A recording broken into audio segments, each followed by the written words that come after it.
to all. This video is credited to KT seeing BTS today.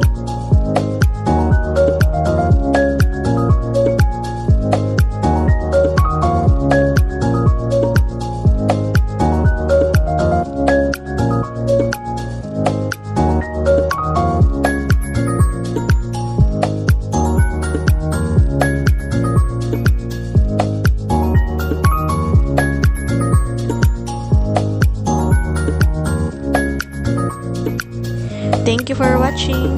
Don't forget to like, share, and subscribe.